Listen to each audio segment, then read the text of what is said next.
Welcome to the Daily CMO. If you're not subscribed yet for daily marketing lessons, go ahead to dailycmo.net. That is dailycmo with .net, not .com, because we don't kind of get a domain for .com right now, but maybe next time. But yeah, go to dailycmo.net and subscribe, and you'll receive a marketing lesson every single day. And if you don't like that, if you feel like you have outgrown what we have to send you, you can always unsubscribe. We are still friends.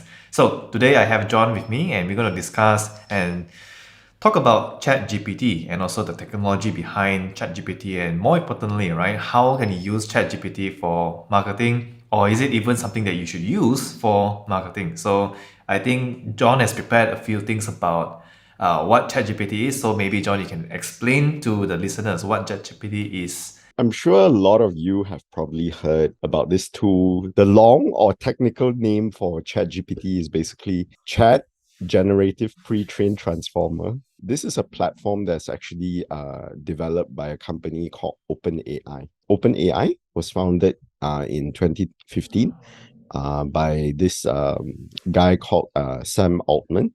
And it was also co-founded by billionaire Elon Musk. ChatGPT was actually launched just in November of 2022 and is actually already garnered more than 1 million users. Yeah, so I mean, there's a lot of facts about ChatGPT and also the GPT-3, which is the technology behind the whole system, right? Do you use it for marketing? Are you using it right now for your work? I find it extremely useful, really. How I find this platform very useful is that, you know how when you're trying to retrieve stats or information from multiple different websites, you sometimes need to go cross websites. But with ChatGPT, what you can do is to just ask it to retrieve data from all of these different organizations. For example, if you're writing an article that needs statistics from like the World Bank, IMF, or maybe Department of Statistics Malaysia, you can just ask it to retrieve items from there. But keep in mind, of course, again, there's limited knowledge. So if you are using it, do keep that in mind, that not everything that it provides to you is 100% correct, but you definitely have a framework to be able to build on your ideas on. But what I found is that it could be biased at times. It could be also give wrong Right. facts. For example, if you're looking for financial data, you're looking for financial information, right? Do you just like trust whatever that ChatGPT tells you, or do you cross-reference again on Google? It actually gives you ideas. For those that struggle with writer's block, I think this is a very powerful tool. It allows you to just have a framework to begin to develop your ideas from there. So the thing is that if you're writing a lot of long generic content, then this is a writer's dream. But if you're writing original content that needs a lot of comparisons, that needs a lot of cross-referencing, this is a very good platform to start your research. Let's say if I'm writing a topic, racism or any psychological topics, I just want a quick summary, a general overview, so I can use it as a framework to create my table of contents and then build upon that. People around you, right? A lot of them are creating blog content with ChatGPT. They would actually go and create like generated content, fill up a blog with thousands of like content, and see the website actually rank. I would say that's a bad idea, right? You wouldn't want to actually just generate something and then put it up on your blog. It doesn't really work that way. So if you search on Google, you'll see that there's this little snippet people also ask, and those are those keywords, questions that related to what you search on Google. So what they do is they take Python, they program a small little program that actually goes out to Google and collect all that little questions, and then put these questions into ChatGPT, turn them into answers, and then put it into one huge website. So it's like a website that answers all the questions is being asked on Google, right? But after a while, right, once Google made an update to their search algorithm, pop, went dead. So we still have to put in some human elements towards the work at the end of the day. If you ask me, that's what I think about the whole generative AI. I agree with you in that sense. It's not good for original content because clearly the bot does offer you a base to be able to create a basic framework of what you want to talk about. I was reading some article on Daily Mail that Malay Mail, sorry. There was this professor, he could actually tell whether or not a copy was written by ChatGPT or is it a real student. The language, even though it was coherent, but the level of English that it used from the beginning of the sentence is very complicated. And then suddenly it used a very colloquial phrase. So the thing is that in that difference, the professor was actually able to tell that this copy was actually written by an AI. For original content, I think it still has a long way to go, but it will be able to help a lot of people who are going through creative blocks. If you're creating like a lot of generic content that serves evergreen content, maybe you could use ChatGPT. But if you're thinking of creating an original blog post, then it's probably, like you said, not such a good idea to fully copy and paste the entire article and just bump it in. Yeah. So with this whole new AI era right now, right, there's two sides. One, people are like really advocating the whole AI movement. And then there's the other side of the equation where people are against this whole AI equation thing, right? The first side, right, is basically people who are mostly technologists. They are excited about what AI can do because they are in the industry itself. They are advocating for it. The other end, we're talking about writers, artists, and they're not really happy about the whole AI thing because they see it as plagiarism, right? They see it as not creative. What are your thoughts on those? I mean, I have mine, but what are your thoughts on those? For me in particular, I think the discussion around this should center around the value of content production. The value means that the monetary value. Content used to be very difficult to generate because you need to spend a lot of time researching it. You need to go to multiple platforms. But now everything is just on a single platform and it's able to generate.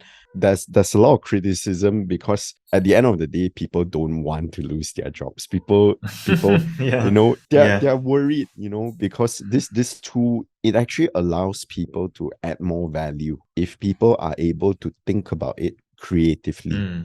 I mean, a lot of businesses generally they just create content for the sake of producing content. They're not actually thinking how people are interacting with the content. They just want a presence on Facebook. They just want a presence on LinkedIn, or they just want a presence on TikTok. So the issue is that you actually need to create content which people engage with and people like, or people laugh at it.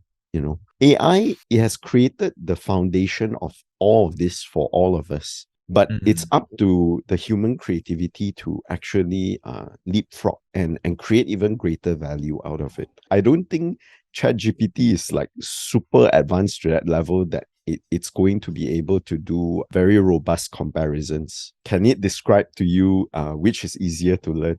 I was reading this article about whether it's easier to learn tennis or badminton. And if you ask ChatGPT. So the thing is that nuances like that, the AI is probably not going to generate very useful responses. Maybe a human being would be able to tell you like tennis is more about strength and badminton is more about agility. So that is one point that the AI will not understand that nuance. Okay, first of all, I play tennis, so tennis is not about strength, it's also about agility.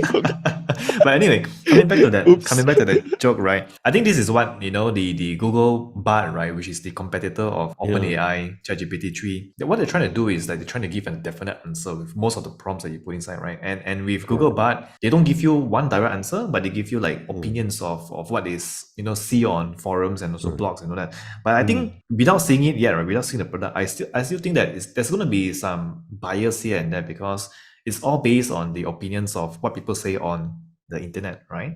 You still have to do your own research. You still have to come back to your own findings and your own conclusions. But circling back to that, artists, creators, writers versus the machines, right? Obviously, more and more people are going to input more and throw out more content in the market online, right? Right. So ironically, I think that's going to create a lot of mediocre content. If you are a mediocre writer, if you're a mediocre content writer, content creator, then you should be in trouble, right? Because there's now going to be a lot of mediocre content out there. But correct. Ironically, I think it also brings up the highlight in human created content. Now they know that, okay, this is coming from an original human source. And this is actually what I'm trying to do at dailycmo.net. I mean, if you ask me, right, why start a media business in the midst of this information technology explosion, right? Where there's so much Mm. content out there in the whole world, right? But I think people now are starting to value, with all this generative content, they're starting to value the human nuance of things. You put it very nicely, lah. And the I appreciate your positive thoughts on really the fact that human generated content will definitely have a higher value. Businesses in general, they tend to think in terms of bottom line, you see. Because nowadays, with these AI tools, right, you can really knock off days of your creative process because everything is just on one platform, and you don't need to go to multiple websites in order to collect information anymore. Everything is just on one single platform, and you can run your research there and continue to ask the AI bot different questions, so it will be able to write differently from multiple different perspectives, you see. I mean, with this new technology here, right, I think it helps us by making our old work better, as in generate something, get some ideas, and then add it on in your own original work, right? As a content creator, I wouldn't be worried. I think it'll be just better because now we can actually create something even better than what we used to be able to do back then. Yeah. And also, it's a good reminder to all of us, right, that attention and also trust you get from your audiences does not actually scale.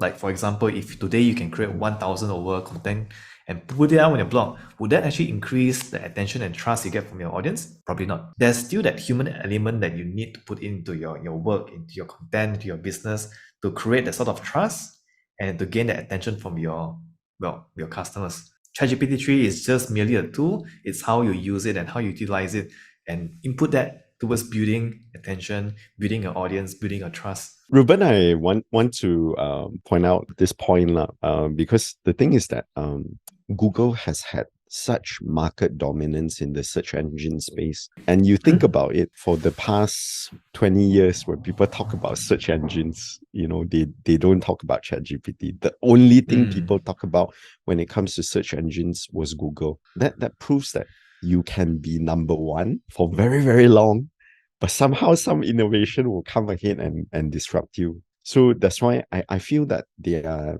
not taking this sitting down, and they are trying to fight back with their own AI generated bot. We have also long forgotten about Bing, but now Bing is getting a little bit of the limelight because of ChatGPT, because Microsoft has invested. I think it's a constant reminder to any business you are in as well, that you need to continue to innovate. If not, your competitor is going to come at you, whether it's in a span of couple of years, like maybe 3 years, or in Microsoft's case, they took 20 over years. So coming back to that, right? I think search, I don't think that will be dead. I think Microsoft saw that opportunity, right, to come in, invest in OpenAI, and try to beat Google at this game. I don't know. I use Chrome more than I sleep, I think. That's right? I don't use Bing, but now Bing is coming and they're trying to, you can't be comfortable for too long because people go to catch up with you and things have to change. But coming back to human behavior, I don't think the human behavior when it comes to searching has changed. People are still searching. And the way you search when you first initially got to know Google and right now is exactly the same. But I think personal opinion wise, I don't think ChatGPT would replace the search engine, but ChatGPT under Bing, maybe, right? You maybe become part of something that could actually go up against Google. So I think Microsoft made a right move. It's going to be interesting to see where that would end up, right? I'm sure Google is worried because Google makes money through advertising, right? And that relies on more and more people using the search engine. So if the attention right now is going into Bing, going to other places, they lose that traffic, right? And with less traffic, that means less advertising dollars. Google should be worried, but I'm sure with Google, they have a lot of data, years and years and years of data. They even understand our behaviors. They even understand our search patterns more than any of these guys like Bing or ChatGPT, right? So it's about how fast they can actually innovate and come up with a solution that people would love. Other than that, maybe people are tired of of them dominating the market, so they might change. But we don't know, right? We don't know. Yeah. But I don't think search will go away. I think search will still be there. It's just, who's going to race, the AI race is now on Uh-huh. for everyone. Ruben, not to put you on the spot. So, will you pick a side? I'm like 100% Google user, so yeah, Yeah, I will be on Google's side. I'll be on Google's side, but right, that does right, not right. mean I agree with everything Google is doing. Right? I think they have True, been true. dominating the Yeah. market for too long, Mhm. and force us into this walled garden where we are forced to use all their products and services, right? Gmail, Google Right, Calendar, right. Correct, everything, correct. right? And it's all Yeah, interconnected. You would miss Google if Google will be gone tomorrow, right? Your that's true. Gmail, I your agree your with Google you. Calendar. Yeah. So I think a lot of us are so stuck in that ecosystem that right now we have to take a step back and realize that okay, Google is dominating this for too long. Mm, They are a monopoly, right? yeah, But for ease of use, when it comes to user experience and all that, I still think yeah. Google is something that I'm very, very comfortable with. And Yeah. definitely on the products that Google has come up with, I have no dispute with you at all. But I'm ready to see what Microsoft has to offer, because and it's good. It's good that we have this sort of innovation coming up, Yeah. because Yeah. at the end of the day, it's consumers that will benefit, and we are going into the attention economy. It's where people spend their attention that is Mm-hmm. important right now. Maybe we could sort of tie it up. Is there anything positives or negatives that you want to point out about ChatGPT, or Not really so much about ChatGPT, but since we are talking Mm. about it, right? I mean, one thing I want to Yeah, leave this session today is they've been abusing our data for a long, long time. Chrome, Firefox, yeah, Safari, I'm not too sure, right?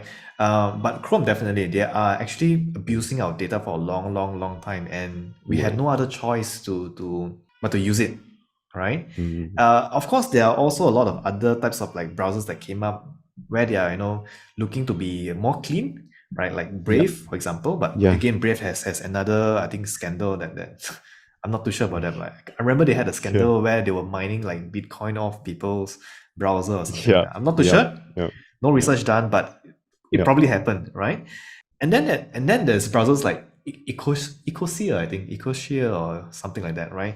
And Okay, they are looking to build a cleaner internet, which I think is correct. something that we should look forward to, right? Mm, Where they're not abusing our data for advertising dollars and that kind of stuff. true. I think there are people trying to go for that movement, but it's an Yeah. uphill battle for a lot of us, right? So it comes back Right, to this right. whole thing, right? Where you can sit down and dream up of how people should behave, how corporates should behave, or you can just leverage on how people are right now.